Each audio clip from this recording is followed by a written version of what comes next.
Nani karibialo, catching honey paridio, little sing sound not toy, low.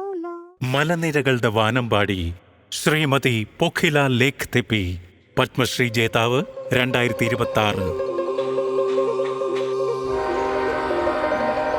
Karbi Anglong, അസമിലെ ഒരു മനോഹര ഗ്രാമം. കാർബി ജനതയുടെയും പൊഖില ലേഖ് തെപ്പിയുടെയും നാട്. നാടോടി നാടക കലാകാരന്മാരുടെ കുടുംബത്തിൽ ജനിച്ച പോഖിലയ്ക്ക് കാർബി സംഗീതം പാരമ്പര്യമായി കിട്ടുക മാത്രമല്ല, അവരതിൽ മുഴുകുകയും ചെയ്തു. ചെറുപ്പം മുതലേ അവർ അസാധാരണമായ പ്രതിഭ തെളിയിച്ചു. സംഗീതത്തോടുള്ള അവരുടെ പ്രതിപത്തി ഒടുവിൽ ഒരു വേദനയായി മാറി. പൈതൃകം നഷ്ടപ്പെടുകയാണെന്നവർ തിരിച്ചറിഞ്ഞു.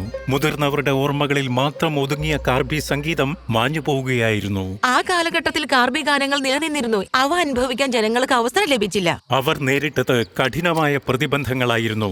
ദാരിദ്ര്യം എന്നും അവരുടെ ജീവിതത്തിൽ നിഴലായി നിന്നു. സ്ത്രീകൾ പൊതുവേദിയിലെത്തുന്നത് സാമൂഹികപരമായി തടയപ്പെട്ടിരുന്നു. വർഷങ്ങളോളം പൊഖില ശ്രദ്ധയിൽപ്പെടാതെ നിന്നു. നഷ്ടപ്പെടുന്ന ഒരു കലയുടെ നിശബ്ദ സംരക്ഷകയായി. അവരുടെ സംഗീതത്തെ ആർക്കാണ് തടയാനാവുക? പ്രതിബന്ധങ്ങളെ തകർത്തു മുന്നേറിയ അവർക്ക് ദേവാലയം വേദിയായി മാറി.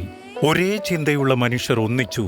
ഒപ്പം സ്ത്രീകൾക്ക് ഒരുമിക്കാൻ പ്രോത്സാഹനമേകി. അവർ നീണ്ട യാത്രകൾ നടത്തി. മുതിർന്നവരുമായി സംസാരിച്ച് മങ്ങിക്കൊണ്ടിരുന്ന ആ കലയെ ആലേഖനം ചെയ്യാൻ ആരംഭിച്ചു. നിങ്ങൾ ഗാനങ്ങൾ എഴുതുക, അതിന് സംഗീതം നൽകുക, ഞങ്ങൾ പിന്തുണ നൽകും. സാംഗ്രി മ്യൂസിക് സൊസൈറ്റി വഴി ഈ പാട്ടുകൾക്ക് ജീവൻ നൽകാം.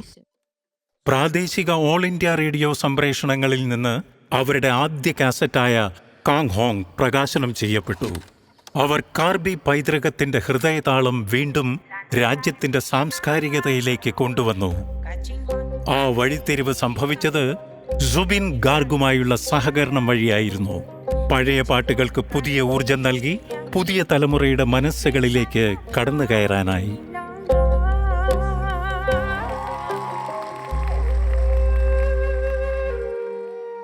അൻപത് വർഷങ്ങൾ, 300-ലധികം ഗാനങ്ങൾ. മലനിരകളിൽ നിന്നുയർന്ന കാർബി സംഗീതം അവരുടെ ശ്രമത്തിലൂടെ ജനങ്ങളുടെ ഹൃദയങ്ങളിൽ ജീവിക്കാൻ ആരംഭിച്ചു. ഇന്ന് പൊഖില കാർബി സംഗീതത്തിന്റെ മാതൃസ്ഥാനീയയാണ്. എഴുത്ത്, മാർഗനിർദ്ദേശം, അവതരണം, പാരമ്പര്യം നിലനിർത്തുന്നതിനൊപ്പം കാർബി ആംഗ്ലോങ്ങിലെ സ്ത്രീകൾക്ക് സ്വന്തം ഭാവി ശാക്തീകരിക്കുക എന്നതും ലക്ഷ്യമായി. ഞങ്ങളുടെ കാർബി ആംഗ്ലോങ് ഇനിയും പുരോഗമിക്കട്ടെ. സ്ത്രീകൾക്കും ഓരോ മേഖലയിലും തിളങ്ങാനുള്ള അവസരം ലഭിക്കണം. ഇതാണ് എന്റെ സ്വപ്നം.